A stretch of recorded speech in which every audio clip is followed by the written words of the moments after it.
Assalamualaikum warahmatullahi wabarakatuh. Kembali lagi bersama Bu Haryani.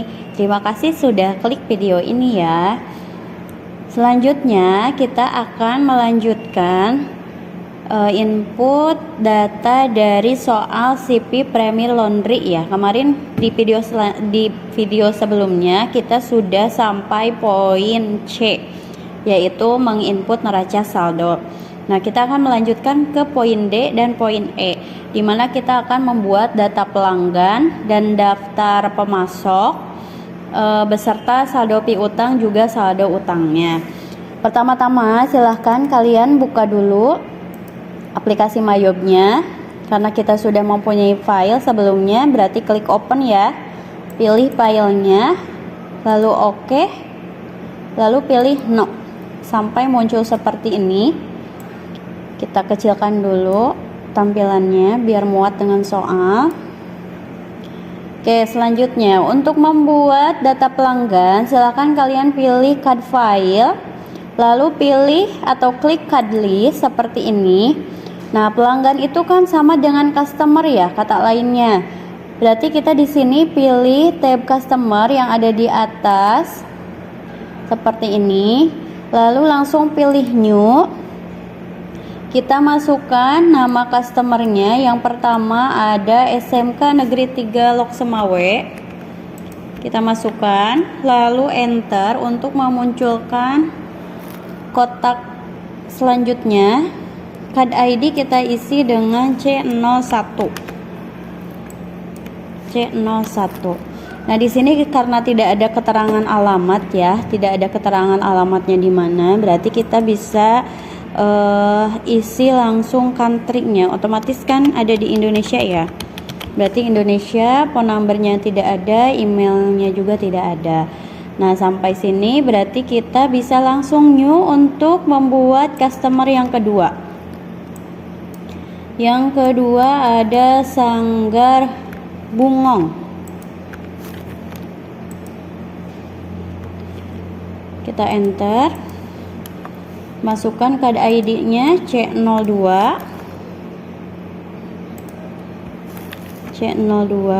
country-nya sama Indonesia. Kalau sudah, new lagi. Yang ketiga, kita masukkan CP Clothing Run, enter, card ID-nya C03.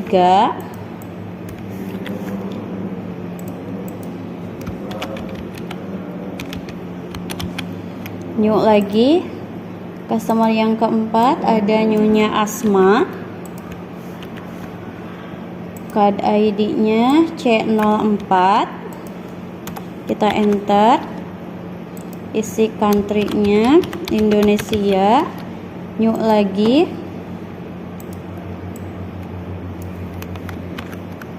Yang kelima Nyonya Masito C05.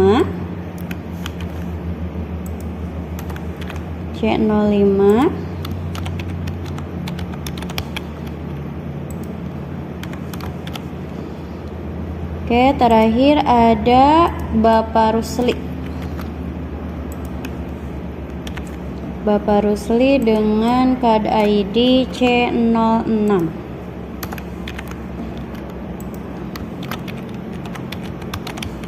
Sudah beres ya. Karena ini terakhir, maka silakan bisa klik OK. Nah, ini sudah ada 6 data pelanggan yang kita punya ya. Di soal itu ada 6.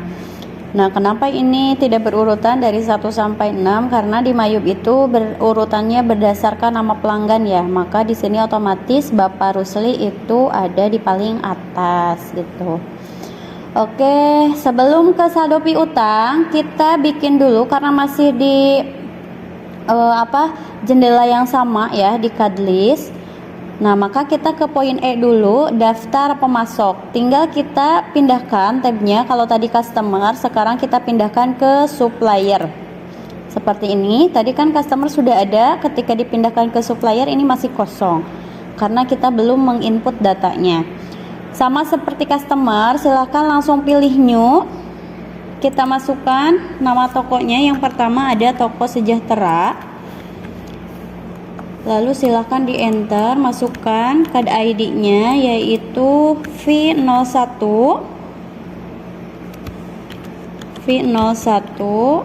Ini alamatnya juga tidak ada ya di soal, maka langsung ke country. Sudah beres, bisa klik new untuk memasukkan data supplier atau data pemasok yang kedua, Toko Suzuya dengan card ID V02. Sama seperti tadi, kita masukkan Indonesia, pilih new lagi. Untuk yang terakhir ada Toko Lotus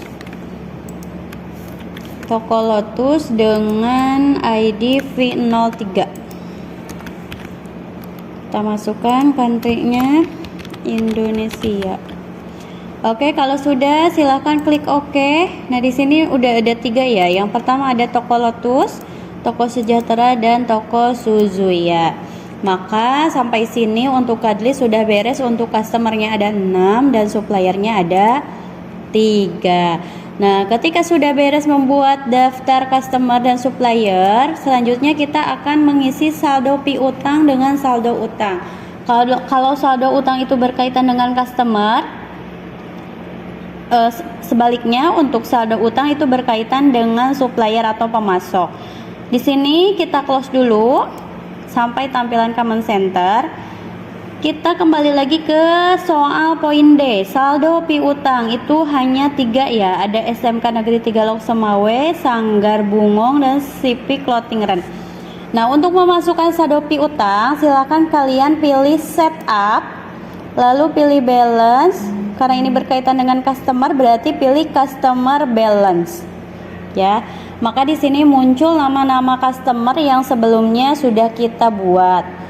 Di sini langsung add cell,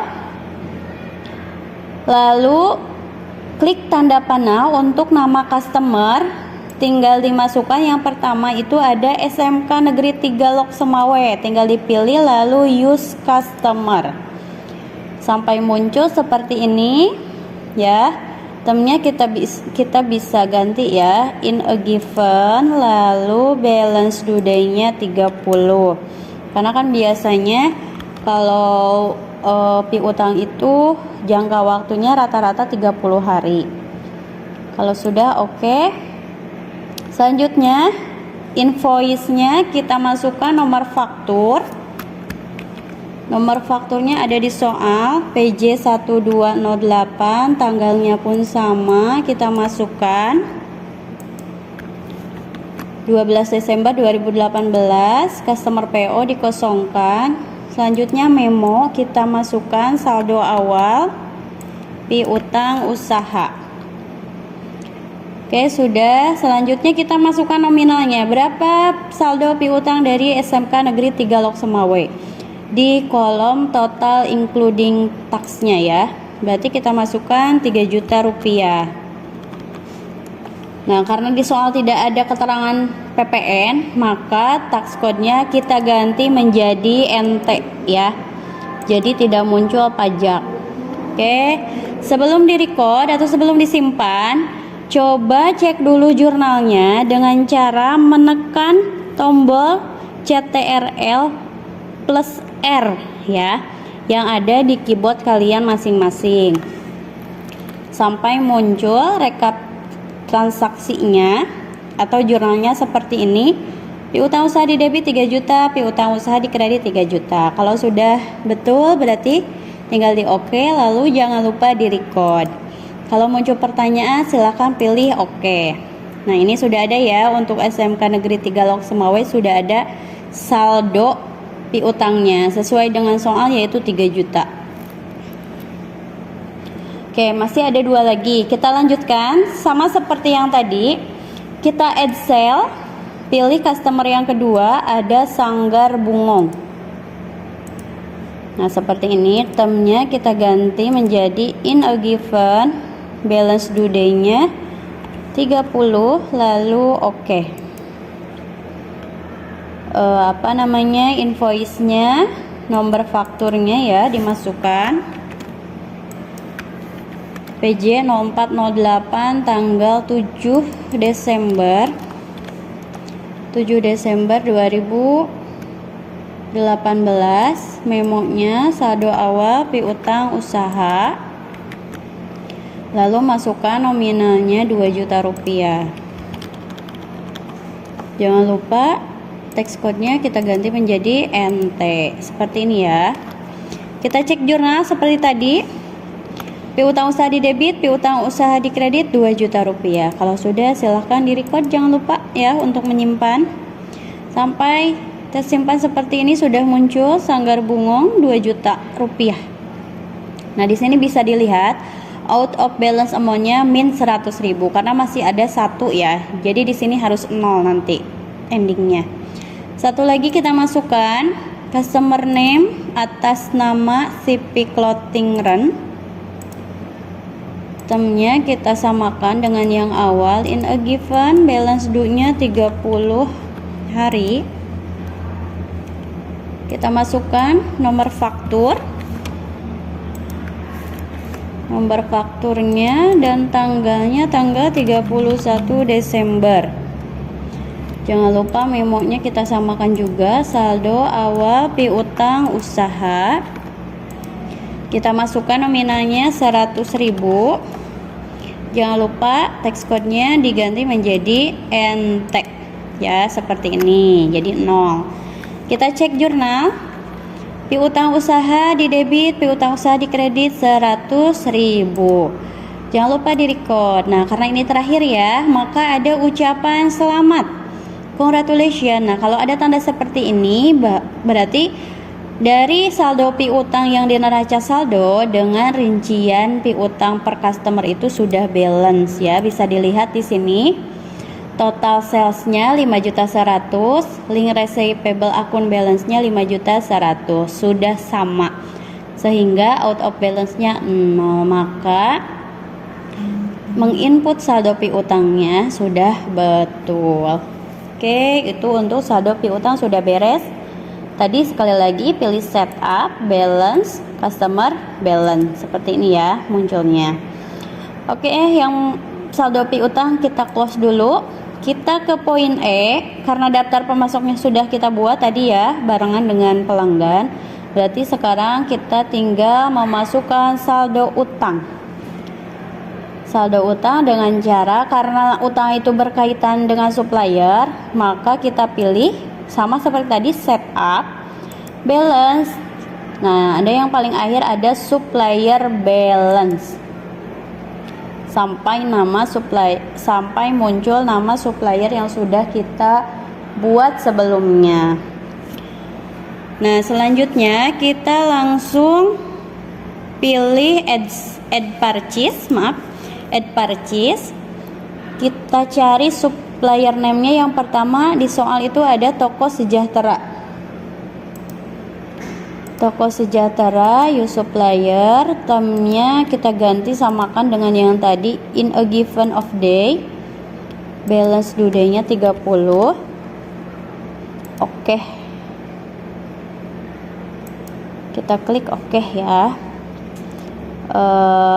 PO-nya kita masukkan nomor faktur PM 1208.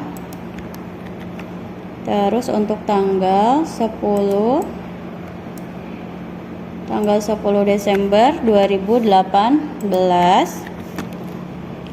Supplier inventory-nya dikosongkan, memonya kita masukkan saldo awal utang usaha. Untuk nominalnya kita masukkan di sini sama seperti tadi. Nah, karena sama tidak ada PPN ya di soalnya, berarti teks code-nya kita ganti menjadi NT. Nah, sampai teksnya itu 0. Kalau sudah, jangan lupa dicek jurnalnya CTRL plus R seperti ini. Utang usaha di debit, utang usaha di kredit 10 juta. Kalau sudah oke, lalu record. Yang kedua langsung add purchase, ada Toko Suzuya. Kita cari toko Suzuya, termnya samakan, kita pilih in a given 30, lalu PO nya kita masukkan PG 0408, tanggalnya tanggal 17 Desember 2018. Jangan lupa memonya juga dimasukkan. Saldo awal utang usaha, lalu kita masukkan nominalnya Rp7.400.000. Jangan lupa diganti menjadi NT. Oke, cek jurnal. Sudah masuk ya.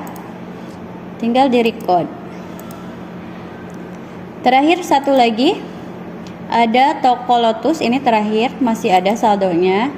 Toko Lotus, termnya kita masukkan, disamakan in a given, balance due-nya 30. Oke, karena ini tidak ada nomor faktur, berarti kita langsung ke tanggal ya, 30 Desember 2018. Untuk memonya,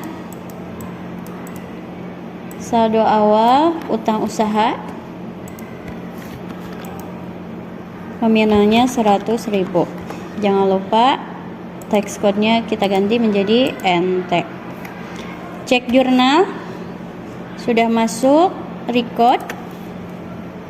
Oke, seperti tadi, seperti saldo piutang, ketika kita menginput saldo piutang yang terakhir itu ada ucapan selamat ya. Kalau misalkan sudah balance antara saldo utang di neraca dengan saldo per supplier.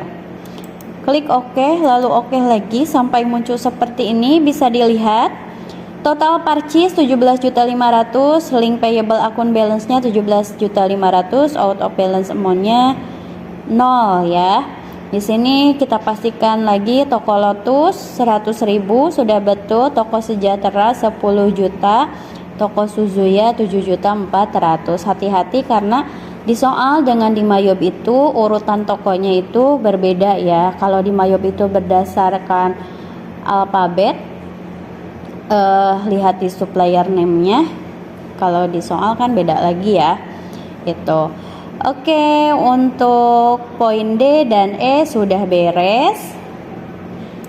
Selanjutnya untuk poin F kita akan buat di video selanjutnya. Baik, terima kasih sudah klik video ini dan silahkan coba praktekkan sendiri. Bye bye. Wassalamualaikum warahmatullahi wabarakatuh.